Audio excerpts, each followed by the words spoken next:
Baik, mohon izin Bu Sekretari. Saya ucapkan Assalamualaikum warahmatullahi wabarakatuh. Salam sejahtera buat kita semuanya.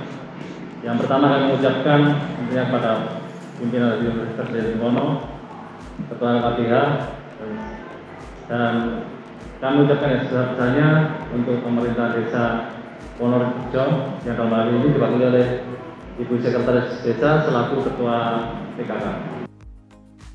Kemudian kami juga terima kasih yang sangat sebesar-besarnya kepada ibu-ibu peserta pada kegiatan hari ini. Baik, tidak berpanjang lebar, nanti langsung pada poin-poin intinya. Kemudian nanti kami bagi dua sesi. Yang pertama ada materi, yang kedua ada sesi diskusi dan tanya jawab. Seperti itu. Nah di sini perkenalkan nama saya Sahrial, saya advokat di LKPH Universitas Diponegoro. Jadi nanti bisa kita sering-sering bisa berbagi. Seperti yang saya katakan tadi, kalau waktunya masih menutupi, kemungkinan ada perkara-perkara yang lain mau ditanyakan atau didiskusikan, sangat kami persilakan. Seperti itu. Baik, langsung ke materi. Saya sambil berdiri. Mohon izin. Materi hari ini adalah terkait dengan pencegahan dan penanganan kekerasan dalam rumah tangga. Sesuatu yang sangat menarik. Kemudian kalau pemberdayaan masyarakat ini, tujuan kami yang bekerjasama dengan Kementerian Hukum dan Hak Asasi Manusia, harapannya setelah pemberdayaan masyarakat ini ada kemampuan praktis, ada kemampuan nggak cuma wawasan ngerti gitu aja secara teori, ya itu pasti semuanya bisa dibaca di undang-undang, di internet sekarang sangat terbuka. Tetapi ibu peserta nanti bisa mempunyai keterampilan dan kemampuan secara khusus ketika menghadapi permasalahan, khususnya terkait dengan KDRT. Kalau kita berbicara tentang kekerasan dalam rumah tangga, tentunya setiap tahun peningkatan juga semakin signifikan. Perkara-perkara juga semakin mulai bermunculan, baik kekerasan fisik, kekerasan psikologis, kekerasan seksual maupun kekerasan ekonomi, yang mana hal tersebut menimbulkan penderitaan yang berat pada seseorang. Nah, sebelum adanya undang-undang penghapusan kekerasan dalam rumah tangga, sebelumnya diatur di dalam KUHP, Kitab Undang-Undang Hukum Pidana secara umum. Jadi misalnya kekerasan ya dianggap kekerasan biasa seperti penganiayaan di 351, 352. Namun perkembangannya ada sekelompok masyarakat, organisasi kemudian mengajukan untuk diatur secara khusus tentang penghapusan kekerasan dalam rumah tangga. Nah kemudian kalau kita melihat dari faktanya, tentunya sebenarnya di masyarakat kejadian KDRT ini lebih banyak daripada yang dilaporkan. Perbandingannya pasti kalau ada mungkin 10 kejadian kekerasan, paling cuma 1-2 yang dilaporkan.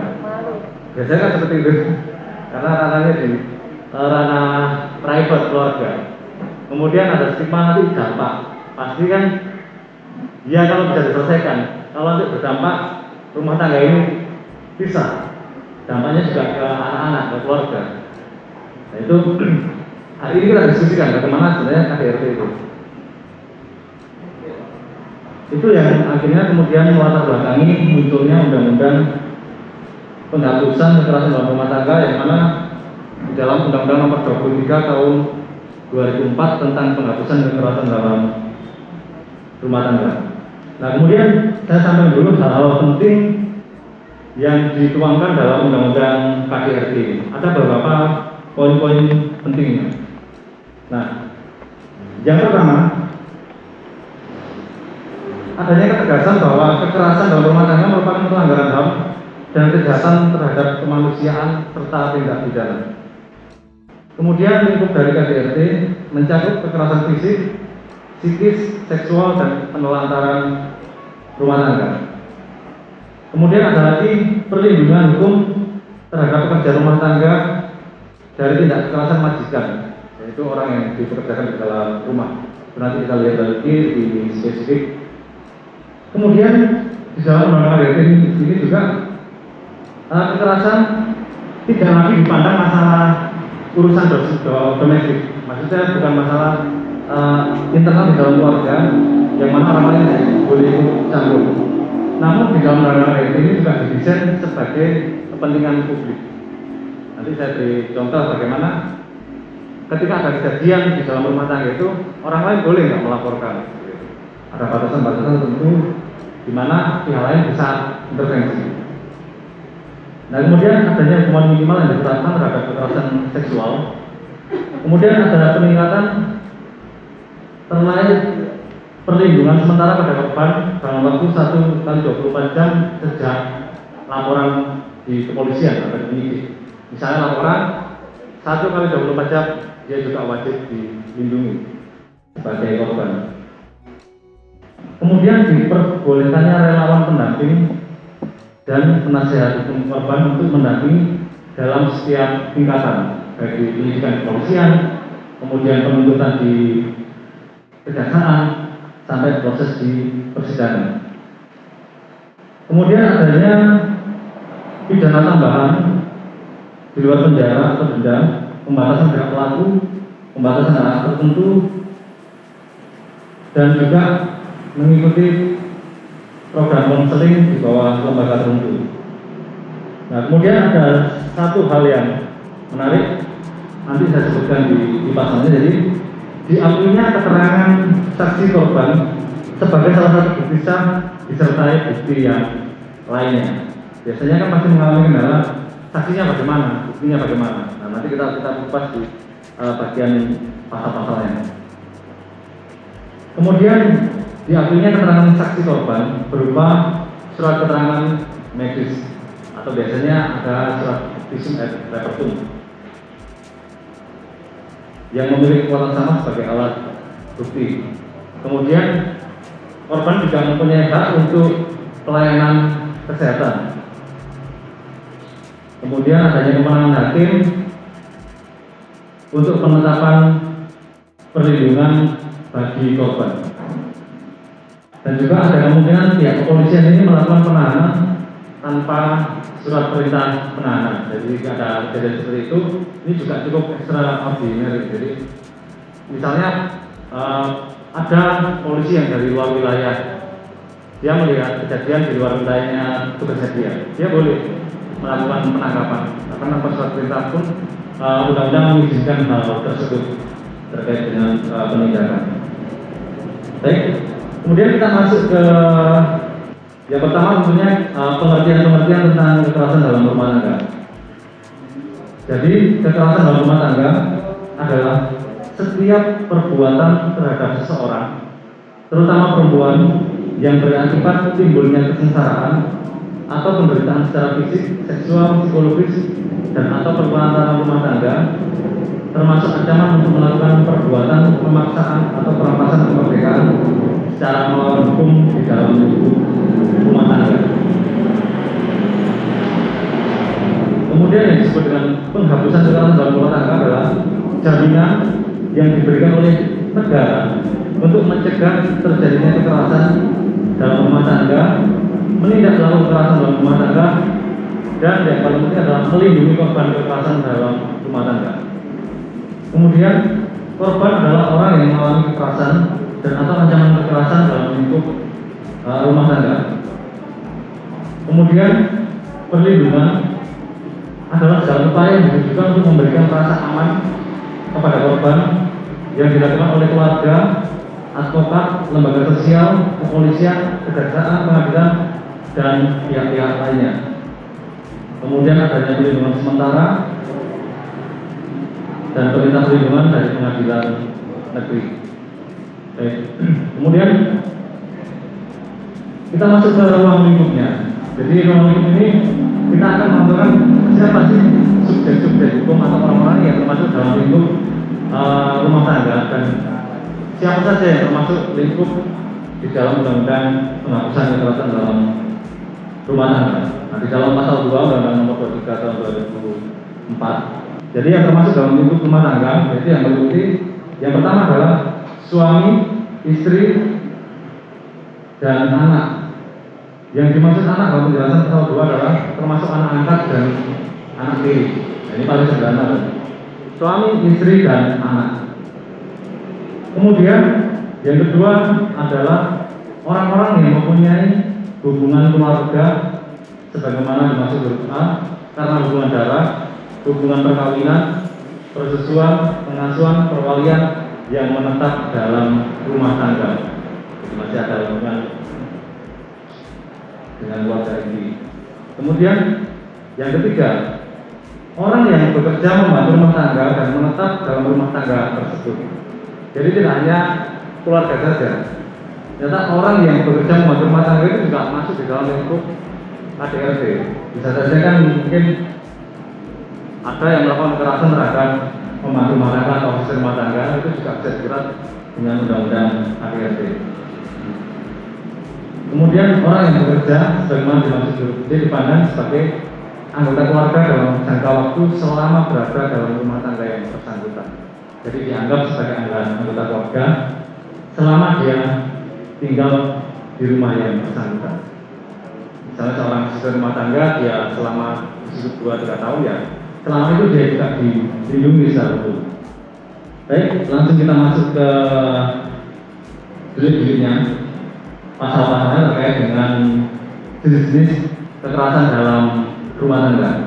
Nah, yang pertama adalah kekerasan fisik. Ini nanti akan membedakan sebenarnya seberapa jauh sih batas saya kekerasan fisik ini yang bisa dilaporkan, kualifikasinya seperti apa saja. Nah, yang pertama kekerasan fisik ini adalah kekerasan fisik adalah perbuatan yang mengakibatkan rasa sakit, jatuh sakit, atau luka berat. Jadi ada akibat rasa sakit, jatuh sakit, atau luka berat. Nah, yang dimaksud di pasal 5A melakukan perbuatan fisik dalam rumah tangga itu unsurnya pertama setiap orang. Jadi harus ada subjek hukumnya, siapa yang menjadi pelaku. Kemudian ancaman hukumannya paling lama 5 tahun penjara dan atau denda paling banyak 15 juta rupiah. Ini yang kekerasan fisik biasa. Tentunya sebagaimana tadi mengakibatkan rasa sakit, jatuh sakit, atau luka berat. Kemudian yang kedua, kekerasan fisik yang mengakibatkan korban jatuh sakit atau luka. Ini ancaman pidananya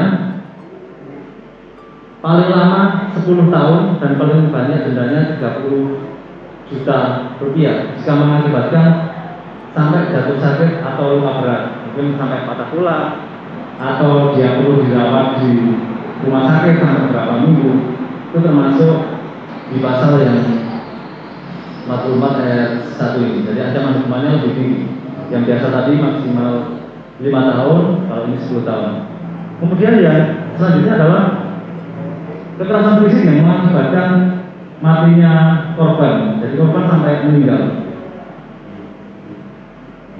Jadi perbuatan tersebut mengakibatkan matinya korban, pidana penjaranya paling lama 15 tahun penjara dan denda paling banyak 45 juta rupiah jika mengakibatkan meninggalnya. Nah, kemudian ada hal menarik. Ketika kekerasan fisik yang dilakukan oleh suami atau istri atau sebaliknya, yang mana perbuatan itu tidak menimbulkan penyakit atau halangan untuk menjalankan pekerjaan sehari-hari. Misalnya dipukul, tapi korban atau memar sampai nggak menimbulkan bekas, dan dia masih bisa melakukan aktivitas, itu juga bisa dilaporkan. Namun bedanya ini judulnya aduan. Jadi pihak yang merasa jadi korban kekerasan fisik dia yang mengadukan. Nah, bedanya kalau di aduan itu bisa dicabut dari pengadu. Berbeda dengan delik-delik biasa, ketika diproses ya lanjut ketika justisia. Itu yang kekerasan fisik. Kemudian yang kekerasan psikis. Nah, kekerasan psikis ini seringkali yang jadi pertanyaan, apa sih yang dimaksud kekerasan fisik dan batasannya seperti apa?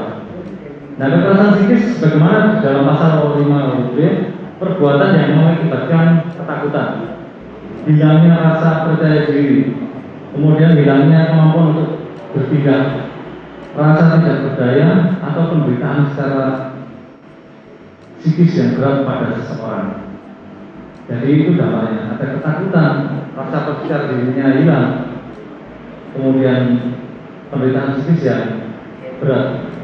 Kualifikasinya, yang pertama yang melakukan kekerasan fisik dalam rumah tangga sebagaimana pasal 5B, itu ancaman pidananya adalah paling lama 3 tahun dan denda paling banyak 9 juta rupiah.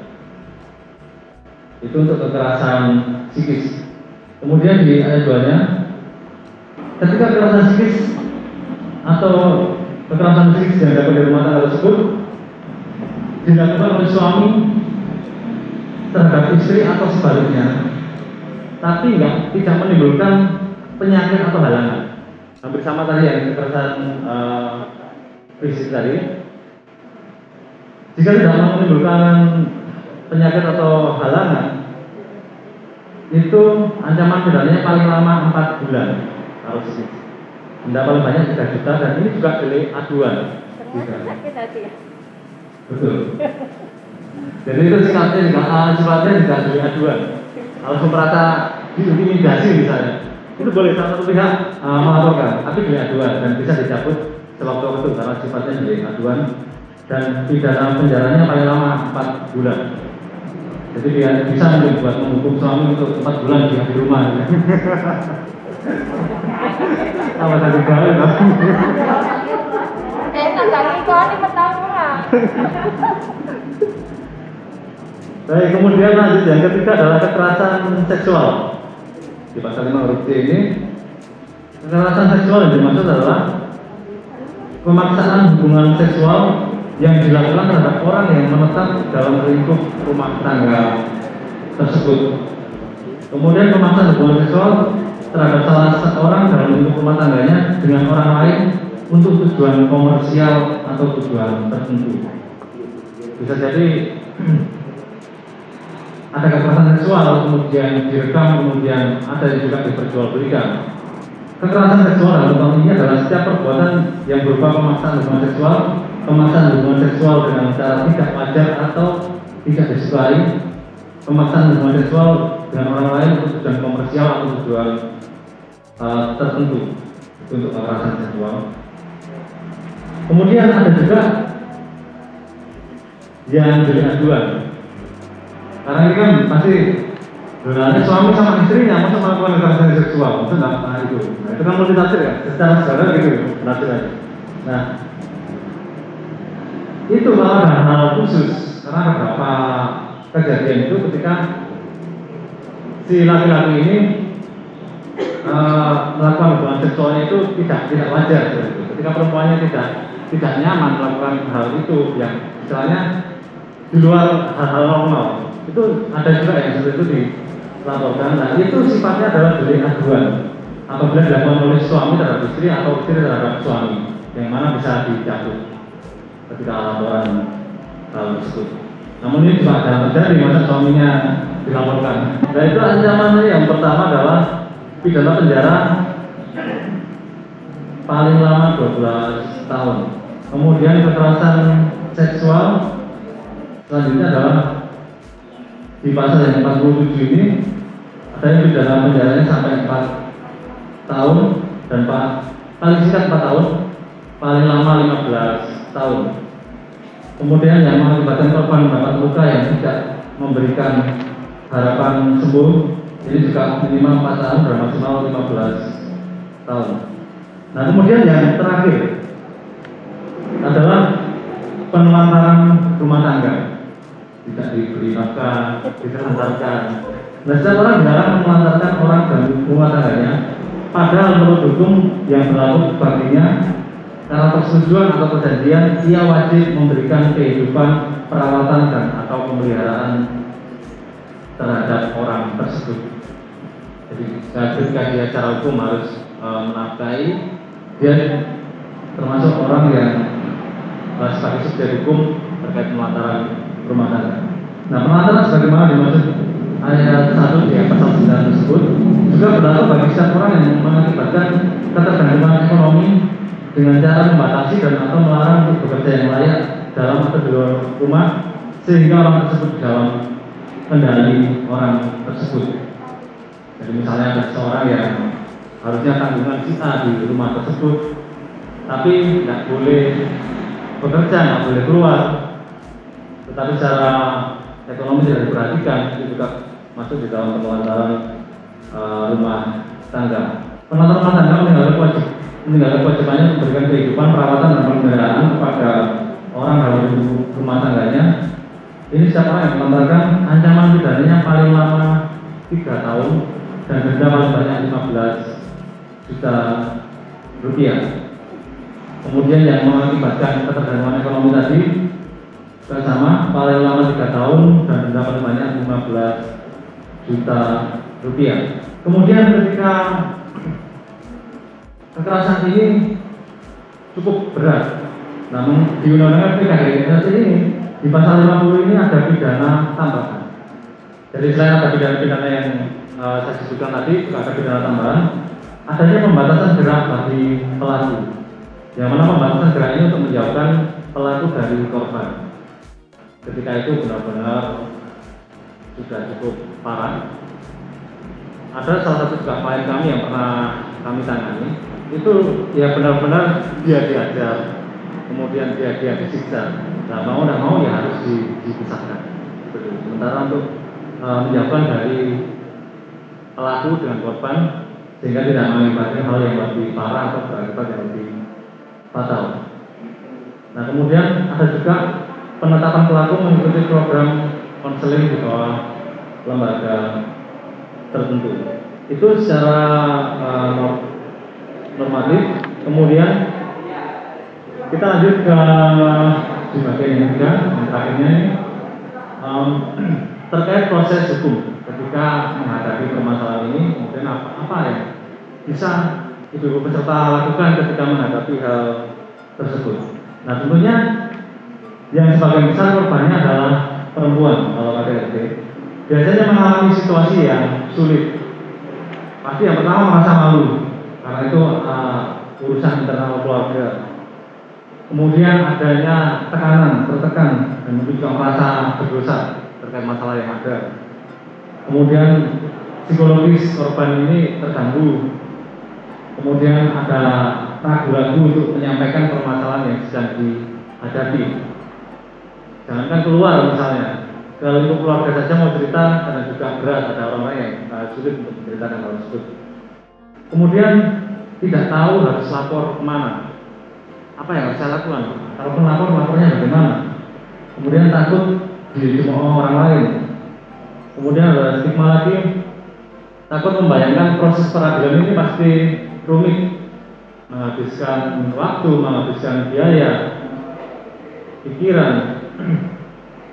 Kemudian tidak ingat lagi apa yang dialami, atau juga masih merasa terguncang terhadap permasalahan yang dihadapi. Kemudian adanya ketakutan ketika dilaporkan nanti mungkin saja balas dendam, atau yang dalam bentuk rumah tangga yang seringkali dihadapkan ketika istri melaporkan suami, seringkali berdampak pada perceraian. Itu yang dikhawatirkan. Nah, sedangkan di dalam undang-undang KDRT ini sebenarnya bertujuan, karena tema kita selain pencegahan juga penanganan. Jadi secara undang-undang ini kesannya tidak selalu untuk menindak. Yang ada menindak tapi juga ada pencegahan. Jadi penghapusan kekerasan rumah tangga itu yang dimaksud yang mencegah segala bentuk kekerasan dalam rumah tangga, melindungi korban kekerasan dalam rumah tangga, menindak pelaku kekerasan dalam rumah tangga, dan di poin yang terakhir itu adalah memelihara keutuhan rumah tangga yang harmonis dan sejahtera. Jadi tetap dalam koridor memelihara keutuhan rumah tangga. Jadi jangan dibayangkan langsung pidana seperti itu. Harapannya ada penyelesaian terlebih dahulu. Nah, kemudian bagaimana jika terjadi tindak pidana kekerasan dalam rumah tangga. Secara umum, hukum acaranya itu diatur di dalam Kitab Undang-Undang Hukum Acara Pidana. Jadi ada material, ada formil. Tetapi kalau ada hal khusus, dia juga diatur di dalam Undang-Undang PKBRT ini. Nah, langsung saja konkretnya seperti ini. Misalnya ada kekerasan, ada yang melakukan kekerasan. Kalau di alat bukti yang dibutuhkan, kalau pidana itu pasal 184 ayat 1 KUHP itu, yang pertama yang sebagai alat bukti adalah keterangan saksi. Kemudian yang kedua keterangan ahli, ketiga surat, keempat petunjuk, yang kelima keterangan terdakwa. Namun di dalam Undang-Undang KDRT ini, seperti apa yang saya sampaikan di awal, ada hal yang khusus. Hal khususnya itu seperti ini, Bapak.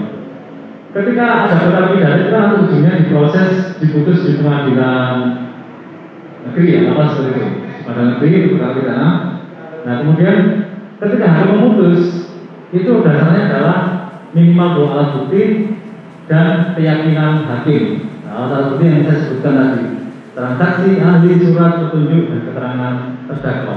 Itu harus minimal 2 alat bukti dan keyakinan hakim baru bisa diputus apakah benar bersalah atau tidak.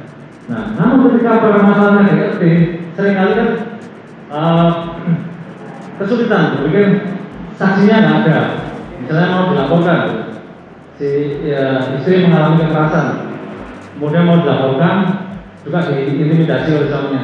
Kalau katanya melaporkan saksinya ya nggak mau, ini ya nggak mau. Nah, itu merasa posisi lemah yang di situ.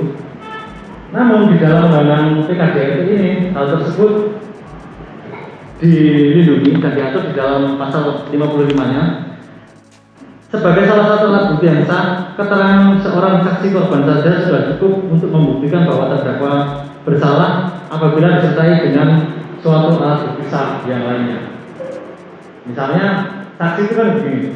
Jadi kalau dalam pidana itu prinsipnya satu saksi bukan saksi. Jadi minimal harus ada 2 orang saksi. Kalau di dalam KUHP secara umum seperti itu, di luar yang putusan MK.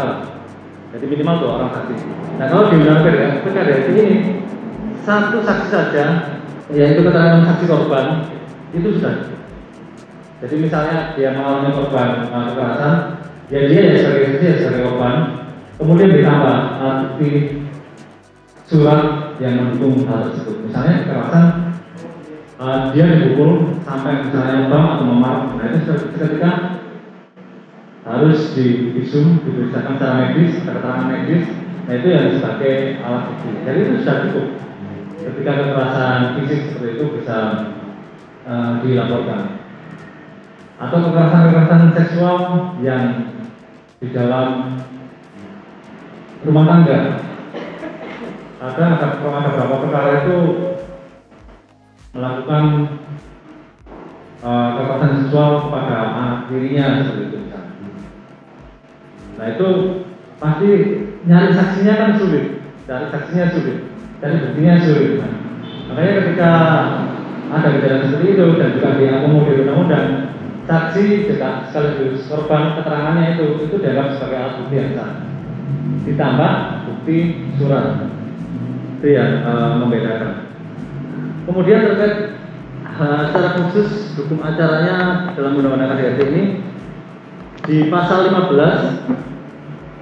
Jadi kalau awal kita kan selalu melihat ini permasalahannya di internal keluarga, orang lain nggak berwenang untuk intervensi atau sarulah pas untuk ikut campur urusan rumah tangga orang lain. Ya benar, secara umum seperti itu pasti ada batasan-batasan terkait norma-norma yang hidup di masyarakat. Namun di dalam pasal 15 Undang-Undang PKDRT ini diatur setiap orang, jadi siapa saja yang mendengar, melihat atau mengetahui terjadinya kekerasan dalam rumah tangga wajib melakukan upaya-upaya sesuai dengan batas kemampuannya. Nah, tindakannya bisa dilakukan untuk mencegah berlangsungnya tindak pidana, memberikan perlindungan kepada korban, memberikan pertolongan darurat, dan membantu proses pengajuan permohonan penetapan perlindungan. Konkretnya seperti ini, misalnya ada orang tua yang memukul anaknya. Nah biasanya dalam kebiasaan masyarakat kan berbeda-beda. Ya memang untuk kepentingan mendidik yang biasa mungkin biasanya dianggap wajar. Tapi ketika anak tersebut misalnya dipukul balok kayu, dia sampai memar atau mungkin berdarah. Nah itu kan kita secara manusiawi juga nggak mungkin kita biarkan. Nah itu undang-undang melindungi. Jadi ketika para ibu serta melihat hal tersebut, itu segera dilakukan pencegahan. Ya dilerai, kemudian bisa dilindungi korbannya, diamankan, pertolongan darurat atau mungkin langsung dikeluarkan ke medis kalau misalnya sangat berakibat luka. Kemudian membantu proses penyelesaian perkara tersebut. Itu juga dilindungi oleh undang-undang. Jadi orang lain bisa melaporkan. Jadi tidak hanya di lingkup keluarganya saja. Itu yang ada hal khusus terkait dengan tidak hanya ranah domestik, tapi pihak luar juga bisa melaporkan. Kemudian terkait saksi tadi, biasanya harus ada saksi orang lain atau minimal 2. Kalau di KDRT, 1 orang saksi korban saja sudah cukup disertai. Namun catatannya harus ada bukti surat yang lainnya. Itu terkait dengan hukum acaranya. Jadi kalau ada peristiwa-peristiwa itu bisa dilakukan seperti itu. Nah kemudian penguatan-penguatan di masyarakat juga bisa dilakukan. Jadi selain ini negara wajib untuk menyelesaikan KDRT, untuk bertanggung jawab baik penindakan maupun pemulihan korban, itu juga bisa kita lakukan bersama. Seperti kami di LBH yang bekerja sama dengan Kementerian Hukum dan HAM yang melakukan sosialisasi seperti ini. Kemudian di tingkat pemerintah desa ini sangat pas sekali di dalam kader PKK seperti ini untuk sering melakukan diskusi, sering melakukan komunikasi. Bagaimana kalau ada permasalahan seperti ini, problem solvingnya, bagaimana penyelesaian permasalahannya. Nah yang jelas dilokalisir siapa yang melakukan, subjek hukumnya harus jelas siapa yang melakukan. Kemudian korbannya siapa, akibatnya apa, kemudian bukti lainnya juga dikumpulkan. Itu baru bisa ditindaklanjuti untuk segera dilaporkan. Memang kalau memang itu sebuah tindak pidana yang berat. Kalaupun kesulitan, bisa menghubungi seperti advokat atau bisa menghubungi lembaga-lembaga sosial atau unit perlindungan perempuan dan anak untuk konsultasi di Polres atau di TP2A di kabupaten. Itu juga bisa untuk saling bersinergi satu sama yang lainnya. Kalau kami di LKBH ini ada yang advokat secara reguler dan ada yang prodio atau cuma-cuma. Nah khususnya kalau LKBH ini bedanya khusus untuk orang yang tidak mampu. Kalau tidak mampu benar-benar didampingi secara gratis mulai awal sampai akhir dengan menunjukkan surat keterangan tidak mampu, KIS atau sejenisnya, surat permohonan dan KTP. Itu yang terkait dengan penanganannya. Nah proses itu karena ini hal khusus, pasti kalau di sentra pelayanan kepolisian terpadu di SPKT nanti dilayani di situ laporan, kemudian diarahkan ke unit perlindungan perempuan dan anak. Nanti di sana akan konseling, akan diskusi terkait apa yang dihadapi, kemudian bagaimana mempersiapkan saksi, mempersiapkan korban, mempersiapkan alat bukti yang ada sehingga bisa diproses secara hukum selanjutnya. Dan berhak didampingi oleh advokat di tingkat pemeriksaan baik di penyidikan, karena secara umum kan diperiksa di kepolisian penyidikan, kemudian nanti kalau sudah lengkap dilimpahkan ke kejaksaan untuk dilakukan penuntutan. Kalau penuntutan sudah lengkap nanti dilimpahkan ke pengadilan negeri. Nah pengadilan nanti memutus perkara tersebut. Jika sudah menerima ya sudah tetap. Tapi kalau sudah pelaku masih keberatan atau jaksanya keberatan tidak sesuai dengan tuntutan, ya bisa banding, bisa kasasi sampai ke pengadilan tinggi kemudian ke mahkamah Agung.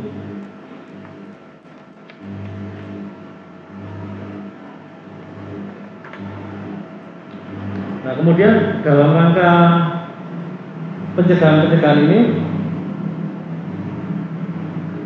bentuk-bentuknya bisa dilakukan melakukan advokasi atau seperti kami lakukan sosialisasi undang-undang KDRT seperti ini. Jadi kalau di dalam praktis itu pada PKK bisa dilakukan diskusi setelah sedikit mendapat materi hari ini, kemudian bisa didiskusikan, bisa membuat rencana tindak lanjut misalnya seperti itu. Nah, kemudian melakukan sosialisasi peraturan undangan terkait dengan KDRT, terus kemudian meningkatkan pengawasan baik di tingkat rumah tangga maupun di dalam masyarakat. Pengawasan ini bukan berarti terus ngurusin rumah tangga orang. Semuanya dipantau 24 jam, kemudian akhirnya jadi bahan yang lainnya nanti. Jadi adanya kepedulian ketika ada tetangga mengalami masalah atau apa itu lebih peka. Kemudian meningkatkan penguatan di dalam keluarga, baik perlindungan terhadap sosial ekonomi, kemudian juga keluarga ini ditingkatkan dari sisi kesejahteraan, dari sisi kesehatan. Itu juga salah satu hal yang dapat untuk mencegah terjadinya KDRT. Rata-rata biasanya karena ada sifat-sifat temperament, pada masalah ekonomi atau masalah-masalah itu menjadi pemicu. Kemudian meningkatkan peran keluarga dalam menanamkan norma budi pekerti dan pembekalan keterampilan juga kepada anak maupun pembinaan secara utuh di dalam keluarga. Jadi edukasi dalam keluarga itu juga penting untuk ditingkatkan. Kemudian di lembaga-lembaga masyarakat itu juga ditingkatkan untuk edukasi terkait dengan kekerasan dalam rumah tangga.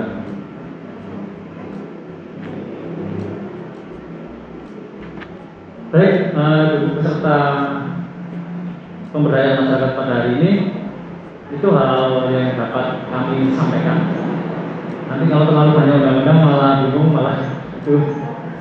Jadi kita masuk ke sesi yang kedua. Kita lebih banyak diskusi. Jika ada pertanyaan, jika ada sharing, dipersilakan kepada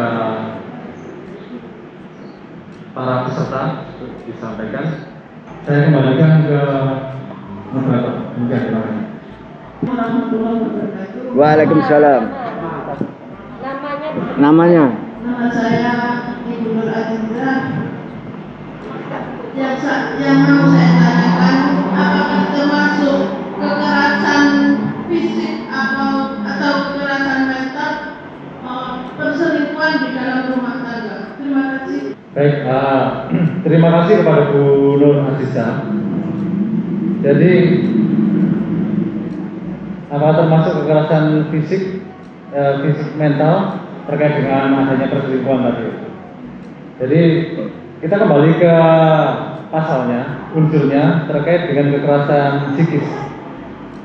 Nah, di dalam pasal 5 itu kan kekerasan ada fisik, psikis, seksual, dan rumah tangga, ada 4. Nah, kekerasan psikis yang dimaksud mengakibatkan ketakutan, hilangnya percaya diri, hilangnya kemampuan untuk bertindak, rasa tidak berdaya, penderitaan psikis yang berat kepada seseorang.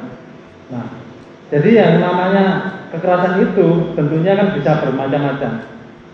Ketika perbuatan tersebut ada akibatnya ketakutan, rasa percaya diri hilang, kemampuan untuk bertindak, kemudian tidak berdaya dan menderita penderitaan psikis yang berat, itu juga termasuk kekerasan psikis. Jadi apapun bentuknya ketika mengakibatkan hal tersebut, sebagaimana dimaksud pasal 7, itu bisa masuk di dalam kekerasan psikis. Namun nanti tentunya pada saat proses pembuktian itu pasti adanya pendampingan di PPA, ada psikolog, nanti ada psikiater, segala macam untuk mendampingi secara medis, baik secara fisik maupun secara psikis yang akan menilai bagaimana dampaknya. Ada yang sampai berdampak itu kan seperti ini, kadang mungkin merasa saya sudah tidak cantik lagi atau sudah tidak, sepertinya nggak dianggap, sudah nggak punya rasa percaya diri, hilang seperti itu. Itu kan juga menjadi sebuah akibat misalnya si laki-laki melakukan perselingkuhan.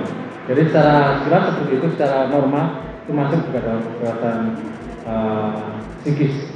Tapi sebagaimanapun, ketika ini permasalahan di rumah tangga, yang lebih baik diselesaikan antara para pihak terlebih dahulu, kemudian ada mediasi antar keluarga besar untuk menyelesaikan hal ini, atau mungkin ada tokoh agama atau tokoh masyarakat yang bisa menengahi untuk menyelesaikan sebelum ke ranah aspek hukum pidana seperti itu.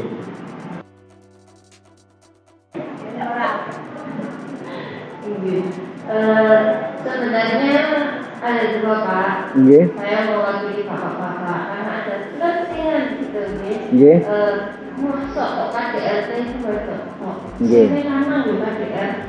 Nggih, bener. Katanya kan. Nggih. Saya yang menyampaikan Nggih. kemarin seperti itu. Ada kepentingan yang ngomong. Nggih. Aslinya bapak-bapak ini ya karena musimnya pandemi.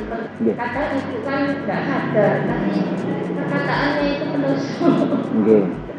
Mak-mak kan ngoten, ngomongnya ceplos-ceplos tapi nggak sadar. Nggih. Kalau perkataannya itu Nggih. menyakiti Nggih. suaminya. Lek wong lanang kan menengai. Jadi yang wong lanang menyakiti, lah wong Nggih. itu tadi yang pertama. Yang kedua Pak, kalau dari saya pribadi atau ibu-ibu semua ini harapan menikah itu kan sampai jannah katanya. Nggih. Betul. Nggih. Nggak kepingin, tapi kan di perjalanannya itu ada permasalahan kan yang menimbulkan akhirnya sayangnya tetap kurang. Nggih. Nah, ini kalau saya kenapa hati ini baru di doa muncul untuk perceraian? Kayaknya Ahmad kan pengacara ini senang kalau sudah ada perceraian gitu, nggak di ini dulu ada kayak bimbingan konseling untuk rumah tangga, mediasi, gimana supaya rumah tangga itu tidak jadi perceraian. Maksudnya digalakkan dari bawah gitu Pak, bukan untuk yang intinya tapi mengarah ke perceraian. Mungkin itu saja dari saya. Baik, sebagaimana di lingkup rumah tangga di pasal 2 itu di Undang-Undang KDRT, nanti materi-materinya saya share di Sekres, Sekres belakang Bengau, jadi bisa buat diskusi baik undang-undangnya maupun materi hari ini. Nah, lingkupnya dalam rumah tangga ini suami, istri, dan anak. Jadi sudah jelas, jadi pihak-pihaknya suami, istri, dan anak. Terlebih selanjutnya tadi ya asisten rumah tangga atau orang yang menetap di dalam rumah itu. Jadi baik suami, baik istri itu juga sebagai yang sama-sama dilindungi. Cuman ini kan karena latar belakang dan alasan filosofis ketika pembentukan ini lebih banyak kepentingan perempuan yang harus dilindungi. Awalnya seperti itu. Tapi secara undang-undang pun ya sama ya dilindungi seperti yang saya sebutkan tadi, misalnya kekerasan psikis ini yang dilakukan suami terhadap istri atau sebaliknya. Jadi sama saja terkait dengan unsurnya ini. Misalnya kekerasan psikis ya, sering kan mungkin ngelok bojone ya, mengata-ngatai dengan kasar, itu menimbulkan kekerasan psikis. Itu juga bisa dilakukan, namun deliknya bukan delik aduan, jadi bisa dicabut kembali karena kan tidak menimbulkan halangan untuk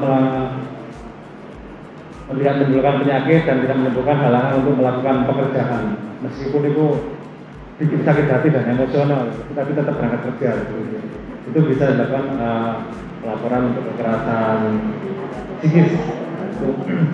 Itu secara sekilas terkait dengan laki-laki dan perempuan juga sama-sama dilindungi karena dalam lingkup rumah tangga, baik asisten rumah tangga juga dilindungi, kemudian orang yang menetap di situ juga dilindungi. Nah, kemudian terkait tadi perjalanan menikah, kemudian permasalahan, rasa sayang kurang, kemudian berujung ke perceraian. Bahkan secara profesi advokat kok sekarang malah senang gitu menangani itu. Nah, baik. Memang angka perceraian di negeri itu juga cukup tinggi. Cuman secara profesi kami jelaskan kalau advokat itu melakukan pendampingan hukum baik secara litigasi maupun non litigasi, dan itu juga diatur oleh undang-undang advokat, kemudian ada kode etik profesi advokat, itu juga dilindungi. Nah, terkait maraknya tingginya hal tersebut, itu subjektivitas personal itu ketika secara profesi. Karena di dalam kode etik pun ya dilindungi ketika perkara-perkara yang bertentangan dengan hati nurani, misalnya tentu advokat itu tidak boleh mengundurkan diri untuk tidak menangani perkara tersebut. Nah, idealnya ya memang sebelum masuk ke perceraian kalau seperti itu. Pasti karena tiap advokat kan beda-beda. Kalau kami ya kami tanyakan dulu, maksudnya sudah pernah didamaikan apa belum, atau paling tidak ya tunggu dulu lah 2-3 bulan bisa berdamai atau tidak. Nah, serta-merta diterima langsung diproses. Kemudian sudah adakah penyelesaian dengan keluarga besar? Itu yang penting. Apakah antara keluarga besar ini sudah ada komunikasi untuk menyelesaikan atau belum? Baru perkara itu lanjut. Idealnya seperti itu. Cuma ya memang ada beberapa yang kondisi-kondisi lain lah seperti itu terkait dengan perkara besar.